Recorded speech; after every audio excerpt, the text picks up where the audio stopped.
good afternoon. Good afternoon. Thank you for coming. I just have a couple of quick things to run through, and then I'm going to go off and we'll start the reading. I just want to remind you to please silence your cell phones or watches or whatever other little gizmos that make noise. Take this moment to silence those. And let you know, as if you have the program, you'll see that this reading is part of the Barefoot Theater Company's 70/70 project, which is a year-long celebration of playwright Israel Horovitz's work. Israel Horovitz was invited to be here today, and he said he would have loved to come, but he is out of the country until for most of the month of November. So he said he would like to come to the college at some future point and speak to our theater students, and I'm sure we'd be happy to open that up when it happens to the entire college community. Anyway, the 70/70 project consists of performance of 70 of Israel Horovitz's plays being performed all over the world throughout the year on the occasion of Israel Horovitz turning 70. I want to thank the Barefoot Theater Company for including us in the 70/70 project, and I want to thank Charles Newman and the Inclusive Excellence Committee for organizing this and spearheading it and making it happen. About the play, just a couple of quick sentences. This play, The Indian Wants the Bronx, which we're doing an abridgment of, the full play runs about 80 minutes. What you'll see today runs about 34 minutes. It was originally produced in 1966, and the play is about, among other things, communication. More specifically, for our purposes here today, I think it's about the potentially ominous implications that can occur if we are not prepared when that communication inevitably breaks down from time to time. If you're unfamiliar with what a staged reading is, just briefly, the actors will be holding scripts. They are rehearsed and will be holding scripts, and although there is some minimal staging and movement, they are pretty much reading the play in a storytelling style to you. Besides that minimal movement, whatever movement is necessary for the audience to know about in order to understand what's going on will be read by selected stage directions that our narrator will read. Okay, the reasons why stage readings are done, well, among the reasons are for a playwright to hear his work out loud on its feet being performed by actors. For our purposes, though, I think a play reading is the ideal forum because it gives us a chance to explore the ideas conveyed by a piece rather than the maybe more extensive production needs of the piece. And with that, I'll turn it over to the actors.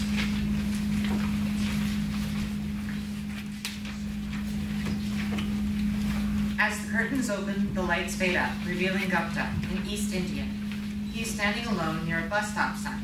An outdoor telephone booth is to his left, and several city-owned litter baskets to his right. Gupta is in his early 50s. Although he is swarthy in complexion, he is anything but sinister. He is in fact meek and visibly frightened by the city. He is dressed in traditional East Indian garb appropriately for mid-September. As Gupta strains to look for a bus on the horizon, the voices of two boys can be heard in the distance singing. They sing a rock and roll song, flatly trying to harmonize. I walk the lonely streets at night, looking for your door. I look and look and look and look, but baby, you don't care. Baby, you don't care. Baby, no one cares. Wait a minute, Joey. I'll take the harmony. Listen. Baby, you don't care. Baby, you don't care. Baby, no one cares. See, I got a knack for the harmony. You take the low part. I walk the lonely, lonely streets, listening for your heartbeat, listening for your love, but baby, you don't care.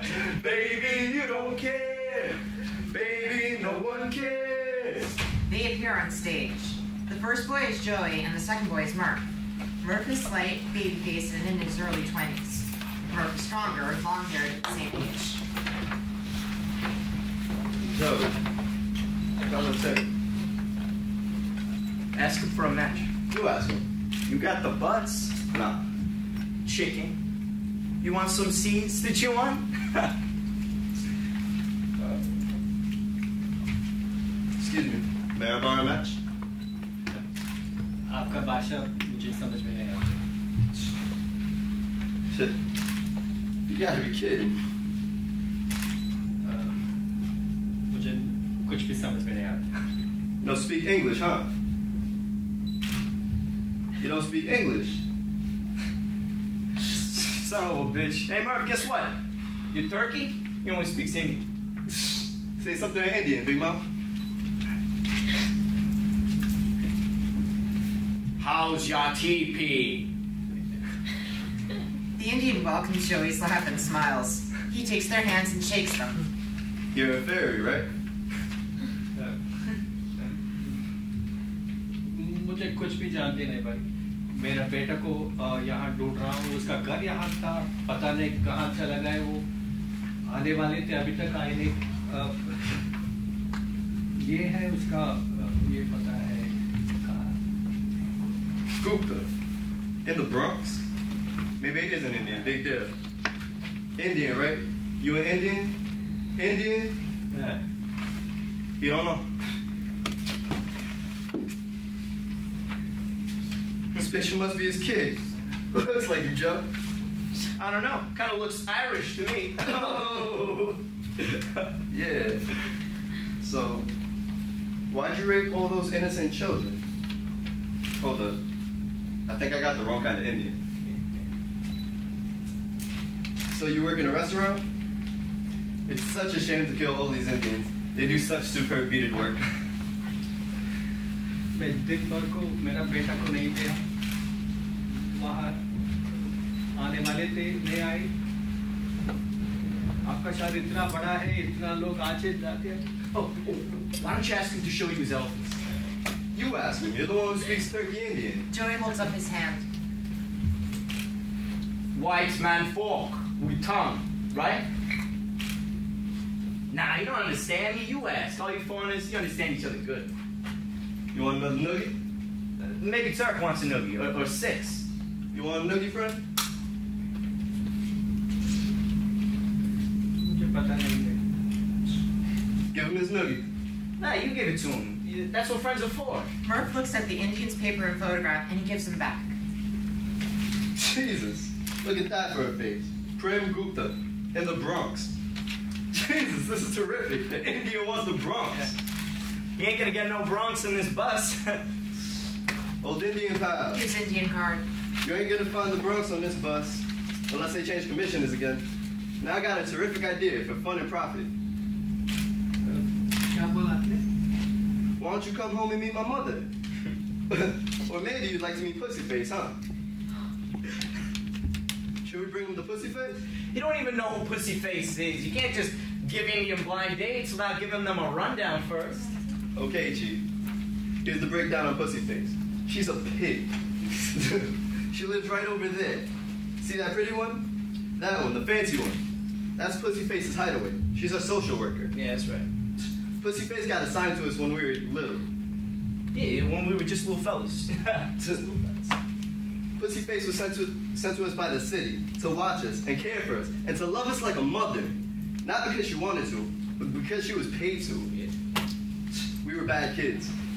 We stole a car. We stole 2 cars. Stole 2 cars and knifed the kid. You knifed the kid. Now tell it to the judge. He takes a pocket knife from his pocket and shows it to the Indian, who pulls back in fear. Whoa, whoa. Easy, Chief, easy, Chief. The Indian thinks you're gonna cut him up into a totem pole. I never cut an Indian in my life. You've never seen an Indian in your life. Anyway, you got a choice. My mother, who happens to have a terrific personality, or Pussyface, a beloved social lady. Where's the bus? It was coming. Yeah, yes, coming so's Christmas. The city's a regular melting pot. Turkey, kites like you. I haven't had near a French lady once. Oh, a French lady, huh? Yup. A French lady, a real French girl. Yeah? You been at your mother's again? Wise ass, just when nobody likes. A wise ass. Where'd you have this French lady then, huh? In the park over there. Just sitting on a bench. She was great. A real talent. Yeah, sure thing. Yeah. Hello, talent. Yeah. Hello, talent. Hello, talent. Yeah, I had a French lady for me once, too. Yeah. Sure you did. Just like you had a mermaid? I did. Really. You better believe I did. Well, all right, she wasn't really French. She just lived there, a long time, I went to first grade with her. Geraldine, yeah, she was my first girlfriend. Her old man, the old man was in the army or something. Because they moved back to France. She came back when we were in high school. Then what happened? Nothing. She just came back, that's all. I thought you said you had her. No. She was just my girlfriend. In high school? No, you still... No, in the first grade. I just told you. You had her in the first grade? Jesus, you're stupid. No, she was my girlfriend, that's all. Hey, that's a sweet little story. What the hell's the matter with you? What do you mean? What do you mean, what do I mean? First you say you had a French girl, then you say you had a girlfriend in first grade who went to France. What the hell kind of story is that? It's a true one. That's all. Yours is full of crap. What's full of crap? About the story, the French lady in the park. You never had no French lady unless you've been at your old lady again. Or maybe you've been at Pussyface. Jesus, you're looking for it, aren't you? If you're gonna tell lies, your best buddy in bad shape. That's all I'm saying. Best buddy, you?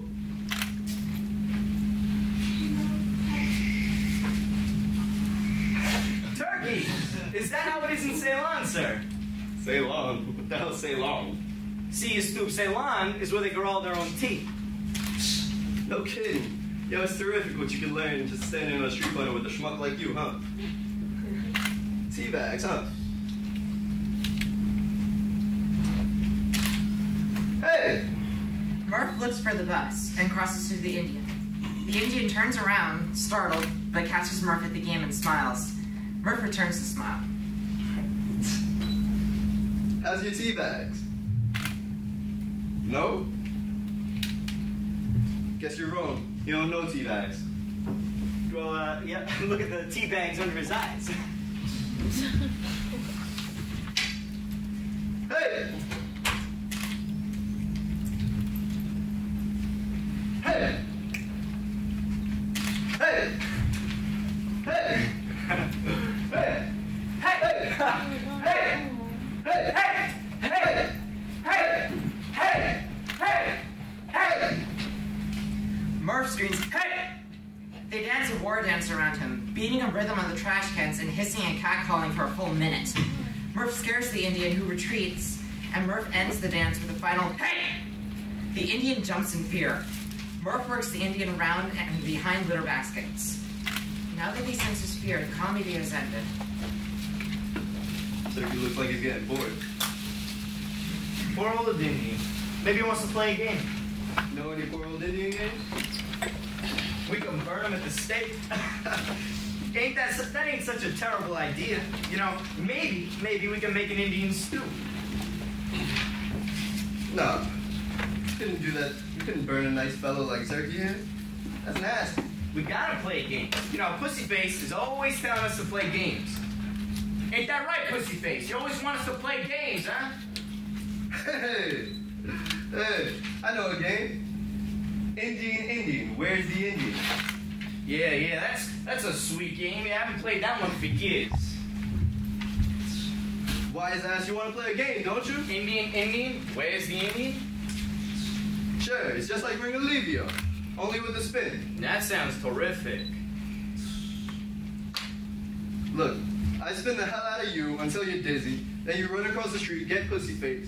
I'll grab the Indian and hide him, then you and Pussyface come over and try to find us. I ain't gonna spin, I get sick. This is stupid. Because you want to play games, you want a decent spin, you spin. He walks straight to Murph. A challenge. Joy slaps Murph, they freeze. Spin me. Joey brings Murph's arm behind Murph's back and holds Murph's wrist firmly, so Murph is helpless. Joey spins him 3 times. Slowly at first, and then faster and faster. Joey's hostility is released and he laughs. You wanted to spin? Spin, spin, spin. Joey spins Murph frantically. The Indian watches in total horror, not knowing what to do. The Indian cuddles next to the bus stop sign, his island of safety. Then Murph screams. Okay, you bastard, okay. Joey spins Murph once more. All right, one for good luck. Joey spins Murph 3 more times, fiercely, and shoves him off stage. Murphy can be heard retching, about to vomit during the final spins. Joey first pushes Murph off stage, and then he grabs the Indian, who pulls back in terror. नहीं ना क्या करना चाहते हैं आप? Easy, easy, Chief. Come on, come on. It's just a game. It's just a game. Murph's spun on us, that's all. It's just a game. I gotta hide you now. I gotta hide you. Murph's final puking sounds can be heard well in the distance. I promise you. This ain't for real. I promise you. This is only a game. A game. A game. Get it? I gotta count to 10. I gotta count to 10. 1, 2, 3. Murphy. 4, 5. Murph, come get us. 6, 7. Come on, Pussyface is waiting. 8, 9. Murphy, buddy. 10. All right, I'll get up. Come on, get up. Get up, sir. Joey turns to see the Indian is already up. The Indian shakes from fear. And then the Indian shakes from a chill. There is a moment's silence as Joey watches. Joey removes his own sweater and offers it to the Indian.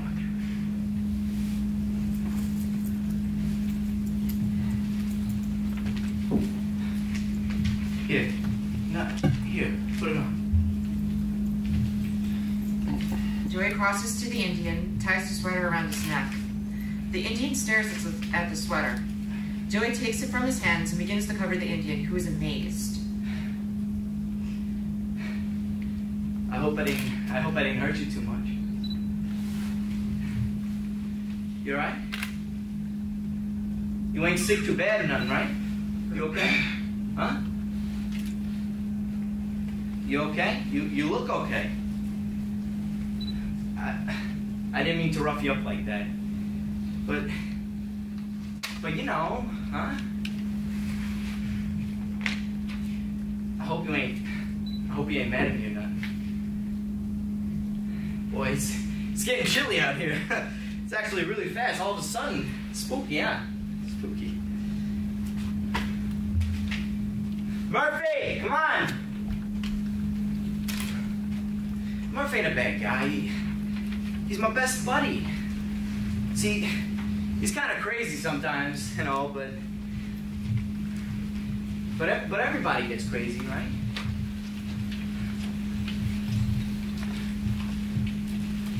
Jesus, you're a stupid Indian. You can't speak any English? Nah? Why the hell did you come here anyway? Especially you can't talk any English. You ought to say something. Can't you even say thank you? Yeah. Thank you. Well, I'll be goddamned. You're welcome.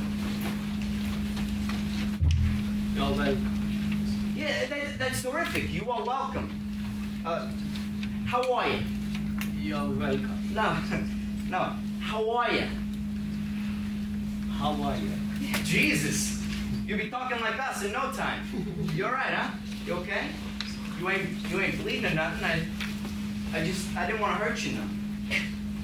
But Murph gets all worked up, and you know what I mean? He gets all excited.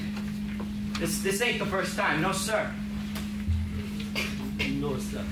That's right. That's right. Especially around broads. Broad. That's right, broads. Murph's my best buddy. You know, me and him were buddies since we were kids. Me and Murph all the time. And Maggie, His kid's sister. I had Maggie once.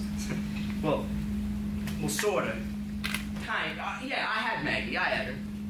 That's right. Murph don't know. Makes no difference now. She's dead, Maggie. Makes no difference when you're dead, right? The worms crawl in, the worms crawl out.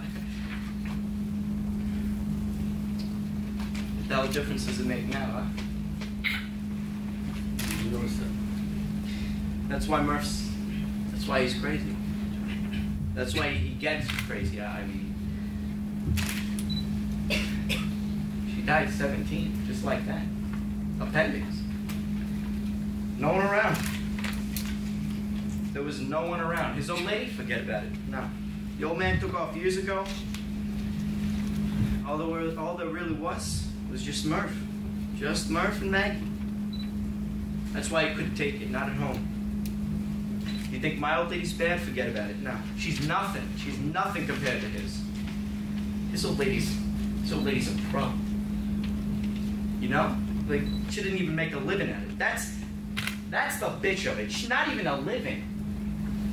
She's a dog. I mean, she wouldn't even pay a nickel. Not a nickel. Not that I'd screw around with Murphy's old lady. No, not that she doesn't try. She tries plenty. That's why I don't come around his house too much anymore. She tries all the time. She probably wouldn't even charge me nothing, probably. But it just ain't right screwing out with your friend's mom, right? I bet you even take Murphy out. She probably tries it on him too. That's the bitch of it. She can't even make a living. His own goddamn mother. That's the other one. And the other one, Pussyface, that's the biggest joke yet. The Indian is by now thoroughly confused on all counts.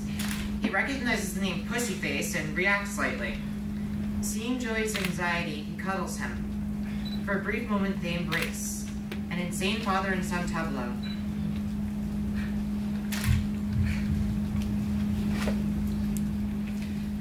Pussyface. Now there's a brain, Pussyface. You see what she gave us for Christmas? He fishes a knife out of his pocket. Knives. Brilliant, huh? Murph signed a rap for slicing up a kid, and she gives us knives for Christmas. To whittle with. She's crazier than Murphy, huh? Joey flashes his open knife at the Indian, who misinterprets the move as spelling disaster. The Indian waits, carefully scrutinizing Joey, until Joey begins to look away. Joey now wanders to the spot where he pushed Murph off stage. Hey, Murph! The Indian moves slowly to the other side of the stage. Joey sees his move at once and races after him, thinking the Indian was running away. Hey, where are you going? No, where are you going? Don't go anywhere. No, we gotta wait for Murphy. No. Hey, you were gonna run off, right? You son of a bitch, you were gonna tell Murphy. Joey punches the Indian, left, right, and right. The Indian breaks behind baskets, and then Joey chases him, hitting him with a rabbit punch as the Indian rushes against Murph, who had just entered. The Indian falls back against the booth, and the Indian makes one last effort to escape and runs the length of the stage, screaming a blood-curdling, anguished scream. Murph stares incredulously as the Indian runs into his open arms. Joey races to the Indian and strikes a karate chop on the back of the Indian's neck. Joey is audibly sobbing. The Indian drops to the stage as a bull in the ring, feeling the final thrust of the sword. Joey stands above the frozen Indian. Murph stares, first at Joey, and then to the Indian. Pussyface isn't home yet. She's still in New Jersey. And we're gonna leave you. Indians are dumb. Pussyface isn't home. I'll ring the bell. She don't answer. Guess she's still on vacation. She ruined our game. Jesus. Indians are dumb. The Pussyface ruins everything. She don't really care about our games. She ruins our games, just like Indians. They don't know how to play our games either. Indians are dumb. What the hell's going on? He tried to run, so I hit him. Okay, so you hit him. Okay. Well, where were you? Sick? You got a little sick? Huh? What do you mean? Where the hell were you? You look a little green there, Irish. You're pretty funny. What the hell's so funny? Nothing's funny. The chief and I were having a little powwow, and he got wondering where you ran off to. Just natural for us to wonder, right? Right, Chief? Murph crosses to the Indian and feels the sweater. Hey, look at that. Turkey's got a woolly sweater just like yours. Ain't that a terrific coincidence? You two been playing strip poker? Yeah, sure, strip poker. Yeah, the chief won my sweater, I won 3 of his feathers. You wonder who I am, don't you? Perhaps this silver bullet will help to identify me. Joey extends his hand. The Indian peers into Joey's empty palm quizzically. As he does, Murph quickly taps the underside of Joey's hand, forcing the hand to rise and slap the Indian's chin sharply. The Indian pulls back at the slap. What the hell did you do that for, you jerk? The chief didn't do nothing. Jesus, you and your chief are getting pretty buddy-buddy, ain't you? The chief didn't do nothing. Jesus, you give him your sweater? Maybe you'd like to have him up for a beer. Drop it, Murph. Drop it. You're giving me a pain in the ass. Little pisser, who the hell do you think you're talking to? The telephone rings in the booth, and they're all startled, especially the Indian, who senses hope. Joey, after a long wait, speaks the obvious, flatly. It's the phone. The kid's a whiz. He figured that out right away. Well, should we answer it? What for? Who'd be calling it? It's a wrong number. The phone rings menacingly, a second time, and a third time. Suddenly, the Indian darts into the phone booth and grabs the receiver. Joey and Murph are too startled to stop him until the Indian has blurted out his hopeless plea in his own language. प्रेम, मेरा बेटा प्रेम, जल्दी आओ बेटा, ये दोनों बदमाश लोग मुझे मार डालता है. कहाँ है तुम? जल्दी आओ यहाँ बेटा.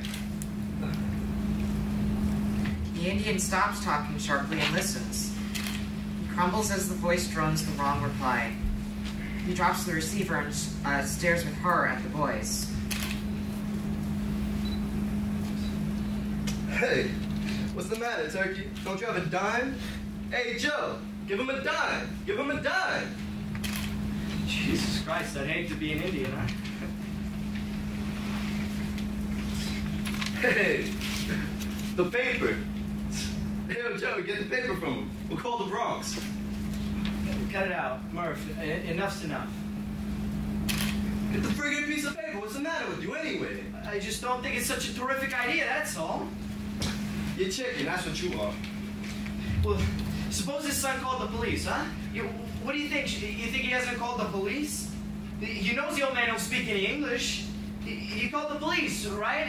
And they'll trace our call. You're nuts. They can't trace any phone calls, anyway. Anyway, we'll be gone from here. You're nuts. I don't want to do it. For Christ's sake, they can't trace nothing to nobody. What's gonna trace? Get the paper. Get yourself. Go on. Get yourself. I ain't gonna get it. Come on, Joey, this isn't real. This is just a game. It ain't gonna hurt nobody. You know that. It's just a game. Why don't we call somebody else? We'll call somebody else and have the Indian talk. That'll make sense. Imagine if the Indian called you and started talking to you in Indian. I bet the chief would go for that, all right? Murphy, Jesus. Get the paper and the picture. Now.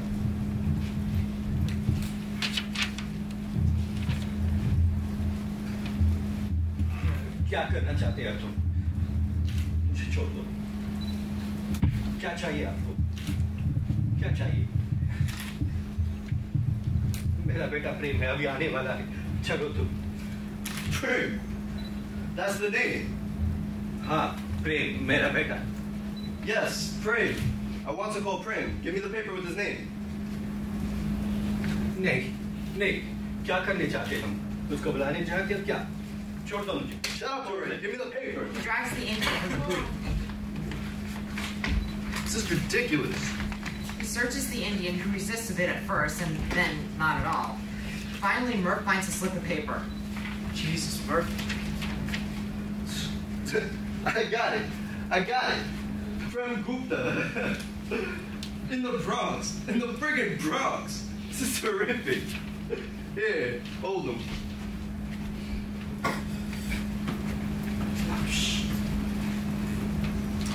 67401. It's ringing. Hello? I got him. Hello? Is this Prem Gupta? Oh, Swa, how are you? I got the kid.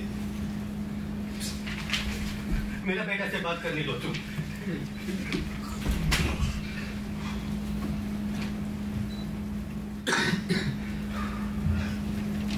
Murph glares at the Indian, who no longer tries to interfere, as it becomes obvious that he must listen to even a language he cannot understand.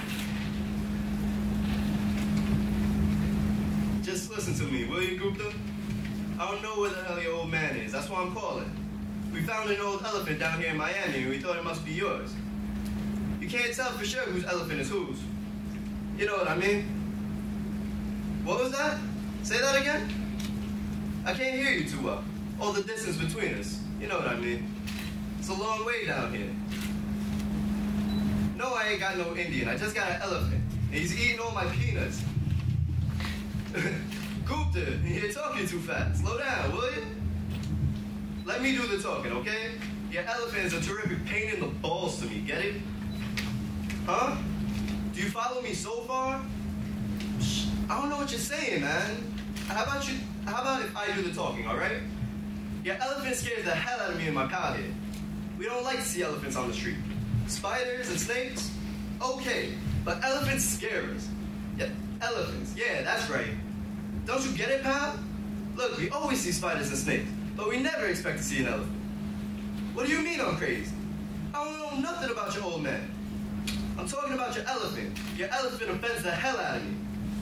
So why don't you be a nice Indian kid and come pick him up? That's right. Wait a minute. I have to check the street signs. This is terrific. Sorry about that. There don't seem to be no street signs. That's a bitch. I guess you lose your elephant. Well, what do you expect me to do? Bring your elephant all the way up to the Bronx? Come off it, pal. You wouldn't ever bring my elephant home. I ain't no kid, you know. I lost a couple of elephants in my day. Jesus, you're boring me now. I don't know what the hell you're talking about. Maybe you want to come talk to your elephant. Hey, come talk to your papoose. He offers the telephone. The Indian stares in disbelief, and then grabs the telephone from Murph's hand and begins to chatter wildly. प्रेम बेटा कहाँ है तुम? जल्दी आओ मुझे आखिर मुझे ले जाओ बेटा कहाँ है तुम? ये दोनों लोग मुझे जल्दी आओ बेटा हाँ क्या? Murph has taken his knife from his pocket and cuts the बता line. दे मुझे. You've had enough, Chief. Murph crosses him, showing him the dangling cord. The Indian, not realizing that the line has been disconnected, continues to talk into the telephone in Hindi. प्रेम क्या किया तुमने? क्यों ऐसा कर रहे हैं आप लोग? There it is, sir. Who are you talking to? क्यों ऐसा कर रहे हैं आप?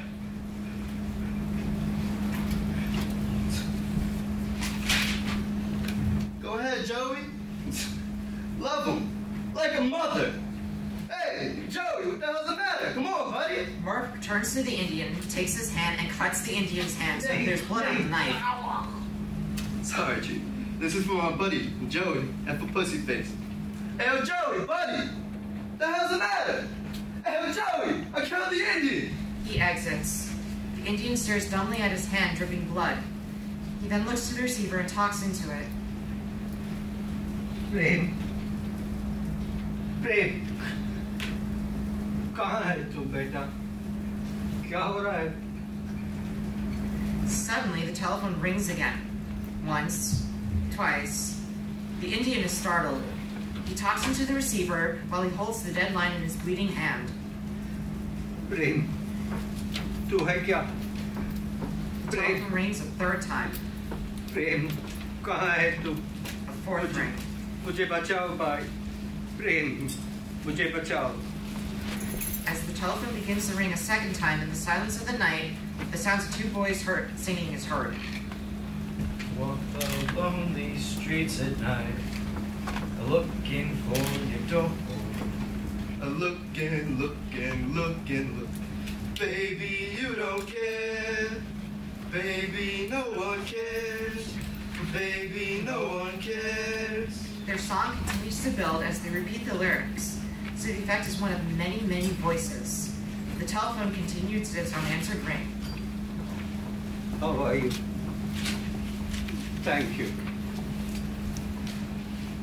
Thank you. How are you?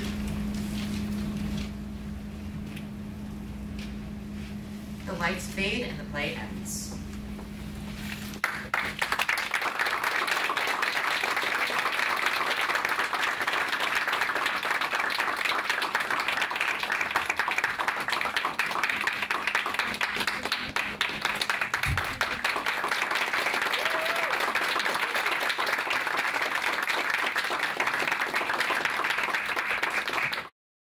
I think I'm going to ask some really brave souls to start the conversation. I'd rather not talk about what happened in my group because I'm kind of leading it. So we would really like a group to start. How about this group over here? Come on. All right. Don't And maybe- shy. What is your group? We all thought it was really powerful when the phone was cut, the cord was cut, but yet it was still ringing, and it was just like that helplessness, like someone's trying to get in contact, his son is probably trying to get in contact with him. There's nothing he can do, just because, why? Like, why did that help those kids to cut the cord? Like, what benefit were they getting from that? Because they're cutting him off when the only person who could have found. May I ask the actors to respond as your character? Can they do that? Is that not the appropriate thing to If do? you feel comfortable with it. Would you be able to respond as the character? Do you feel? Would you answer that young lady? Yeah, he's going to respond to you. We still don't get to know his story. Yeah. Oh, we have a translator here. Thank you. So you're going to translate what he's going to say to us? Okay, go ahead. No, you can stay here, right? All right. How did you? You're going to have to ask him for us, okay? No, I do speak. We were going to go and play with it. Okay, go ahead. All right. All right. So your question to the character. My question too. How did it feel knowing that you had, you were pretty much stranded, and that you couldn't reach out to anybody? You had no way. आपको कैसा लग रहा था जैसे आप किसी के पास आप समझते हैं कैसे बोल रहे हो आपको कैसा लग रहा था जब आप कम्युनिकेशन नहीं कर सकते तब कैसा लग रहा था I'm going to answer because we're so used to speaking in English. Absolutely. That's what it is. But my sense there was especially, this, I was just telling them that it reminded me of a subway ride I had way back when I came the first time to New York in '82. I just took the subway and I saw a person with all these tattoo marks of snake on his face. So I looked at him. And the next second, I get a solid punch on my face. And then he said, I was bleeding. I didn't know what to do and why he hit me. It's why was it? Now I understand why that was. But what happens is, that helplessness for that second, it's like his cutting the wire was like punching a knife into my guts, saying that you're dead. And from the culture where I come from, it would not happen. Why? And that's a very serious discussion, which even today I do lots of work with school children and juvenile kids in relation to performing arts, like dance, ethnic dance from India and ethnic theater from India. I talked to them about it. Why? I think each one of us should ask that question. And how would you like to be treated, to treat others, and how do you want to treat yourself? So, yeah, especially today's play, like what we did now was, it just brought me those memories, like not even the earlier play I did, the same play I did with Mike, but this time those memories came in and I was like, even now I feel a little chill. There's a chill going up my spine. After like so many years being here, but even today, I'm sure it's happening everywhere. And it is like, if I it's a could very say, eerie feeling. if I could say something about the telephone ringing, when we did this 8 years ago, it was another, we talked about it more extensively then.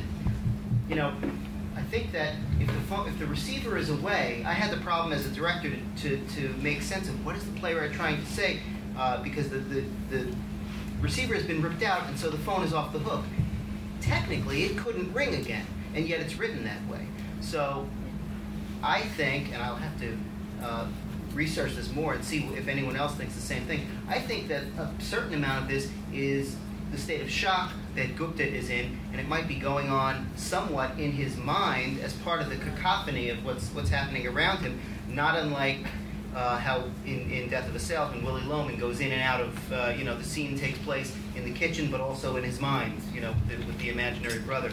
So I think there is a kind of otherworldly nature that possibly gets introduced depending on one's interpretation with the phone ringing.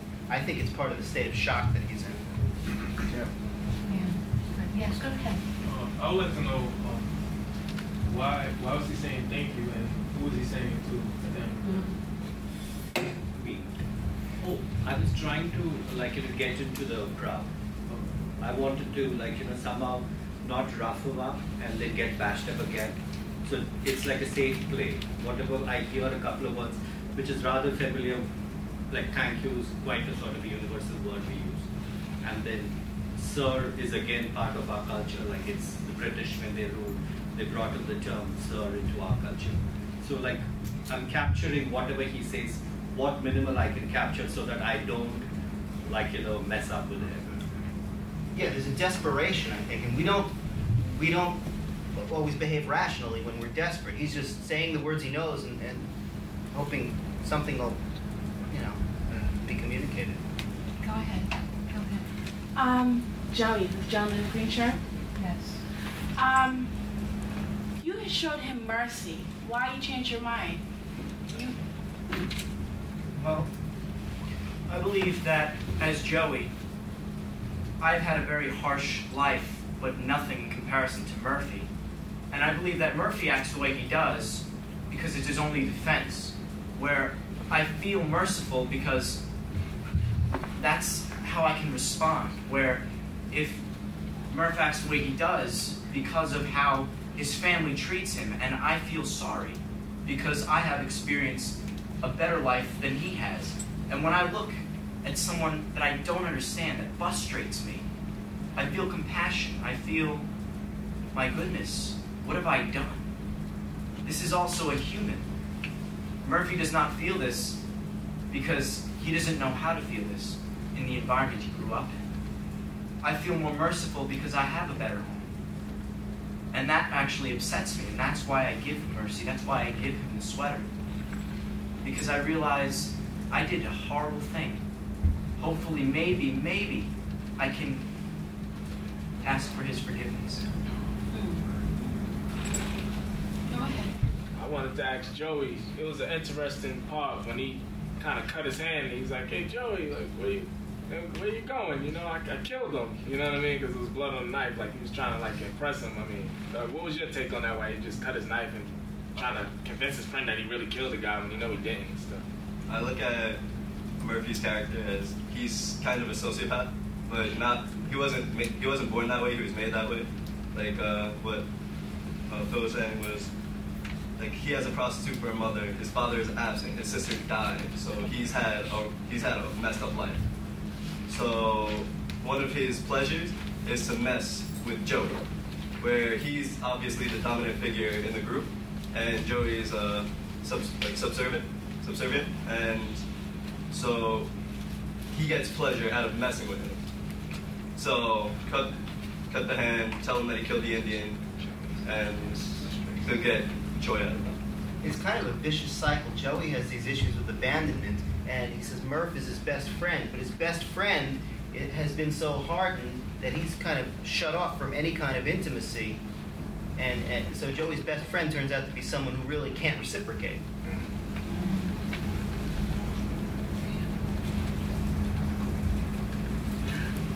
Go ahead.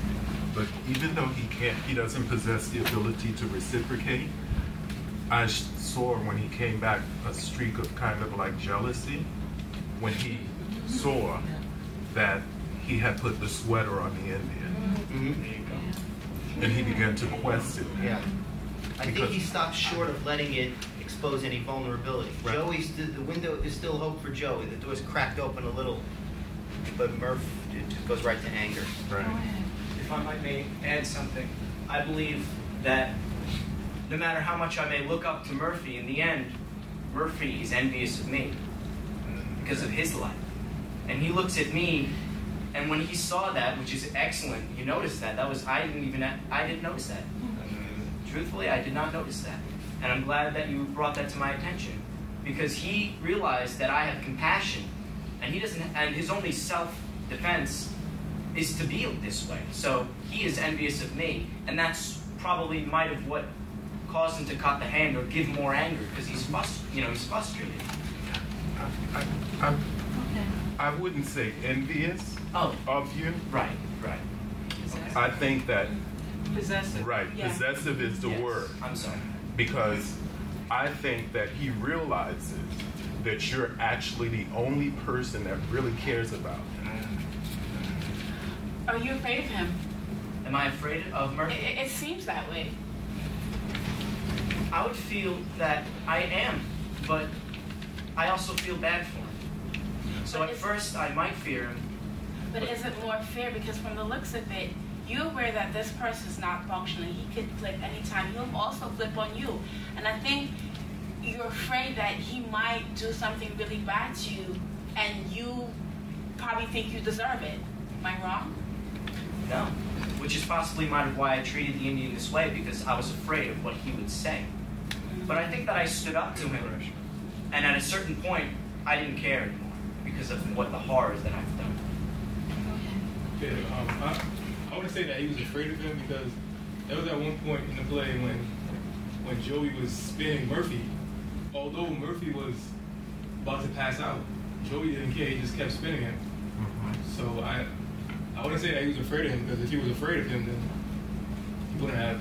But I think Murphy gets into a certain state where then he recognizes he's out of control, and I think that's where fear comes in.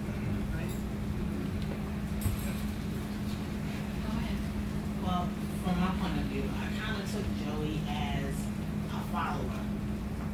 Like to maybe where in some way that you kind of looked up to Murphy, and then like during when that was happening, you kind of decided to have your own opinion on it, to where you backed off and you didn't want to do it.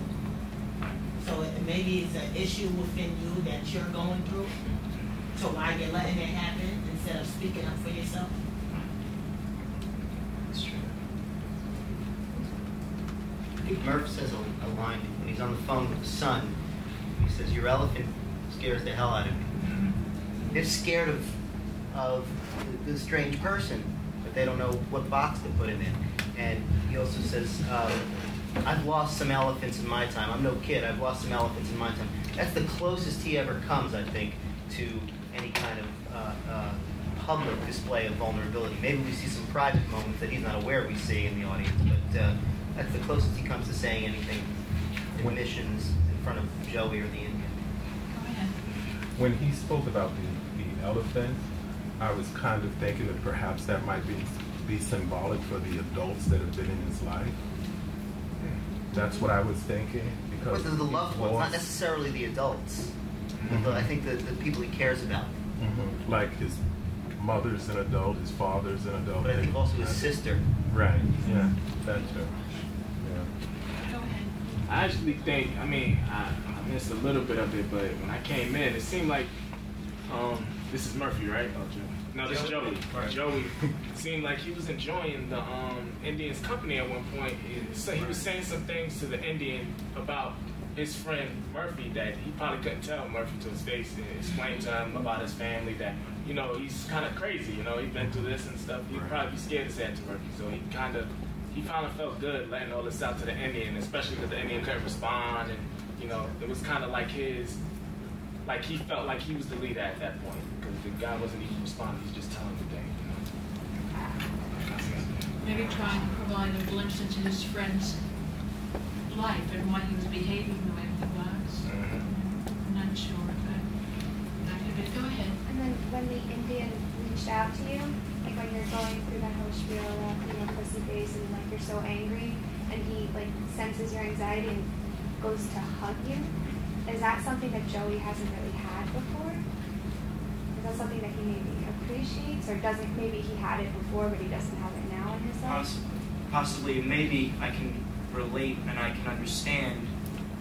You know, he came out to embrace me, and at first I didn't know how to respond, but then I led into it, and I think Joey chose that decision because he understands. You know, he's starting to understand the Indian. He's a human too. That's where the humanitarian side of Joey comes out, I believe. There's also a phenomenon that this play also has some overtones of the Stockholm Syndrome, which is when someone who sort of bonds with their captors. And I think from Gupta's perspective, he doesn't understand the words, but he understands the tone of voice. He sees Joey's body language, and he sees that he's in a state of anxiety. And his desire to even comfort him is, like the stage direction say, a bizarre father and son type moment. In answer to your question, I think Joey has had very little of that in his life. Murph probably has had even less. It seems to me that maybe Murph might have rubbed off on Joey a little bit with this kind of miscommunication. I mean, I got speech communication. I forgot the word. I think he takes speech, right?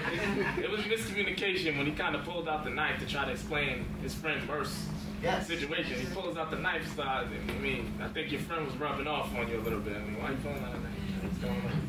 That would have scared me too if I know no English. Well, that's communication breaking down. He was just saying, she's crazy, she got his knife. And it's totally misinterpreted. And it leads to tapping into Joey's feelings of abandonment. Hey, where are you? You're running away. Yeah. And that unleashed some violence in Joey.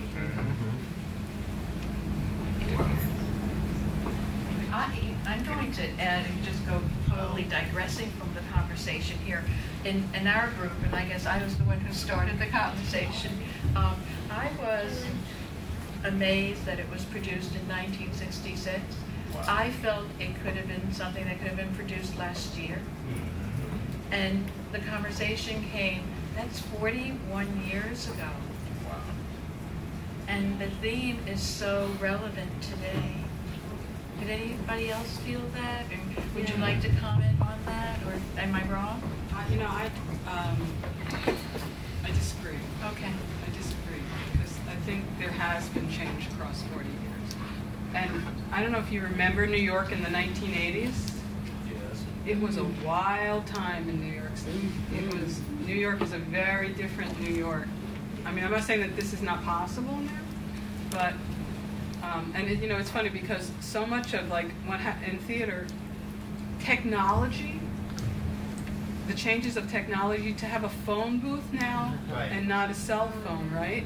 Yes. Well, I was just telling Lisa that, I'm sorry to interrupt, that when we did this 8 years ago here, I said it in the present day. There's a reference in the script, not in this abridged version, but in the script there's a reference to Lyndon Johnson's War on Poverty, which we changed to, I forget what we changed it to, but we said it in 2001. We did it actually right after 9/11. And do you remember the day came to rehearsal and had trouble getting on campus?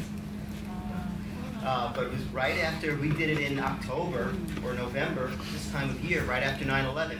We said it in the present day because cell phone technology was not so prevalent that it would be a hard sell that this guy would be in Manhattan and not have a cell phone. I think in 2009, even in that 8 years, it changed enough that I told these guys to imagine this in 1966.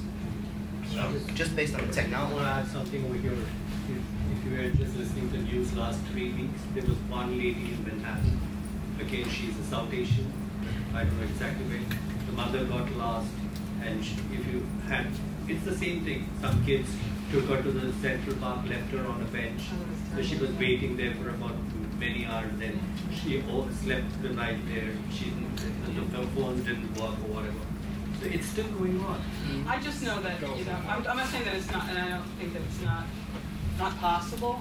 I'm just saying, knowing my own experience, having a gun to my head in New York in the 1980s myself, it was definitely a different, and it was definitely a different time, it was definitely a different time. I understand, and now that you mentioned the 1980s, my husband was, we were much younger then, but my husband was held up with a rifle at his place of work, and then a year later the same people came back with a shotgun, and at that point he left that place. He didn't work anymore. But I think I was talking more about what this gentleman is talking about, because I think about last year when that Ecuadorian was killed in Stony Brook area, that Patchogue area. So I guess I'm talking more about that. Not necessarily racism. I think sometimes because, I think a lot about the day laborers, because in my community, we see a lot of them.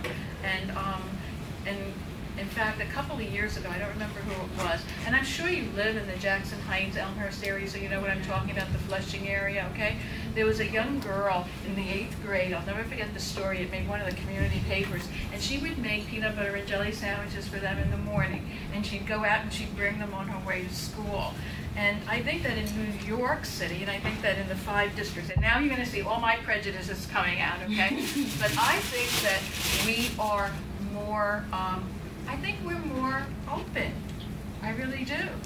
I think because we live in a society where we're all different, we embrace the differences. It'd be pretty boring if we were all alike, But I think that we still have pockets, and I think we have communities that are very closed.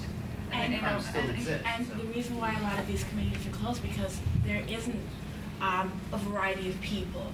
It's no excuse for being prejudiced, but if you've been around one particular kind of people all your entire life, you don't have any feedback, you don't know the culture, you don't understand the language, you are going to have your fears. I'm sure all of us have our fears about different cultures and race because of what you heard. Did anybody see CSI last night?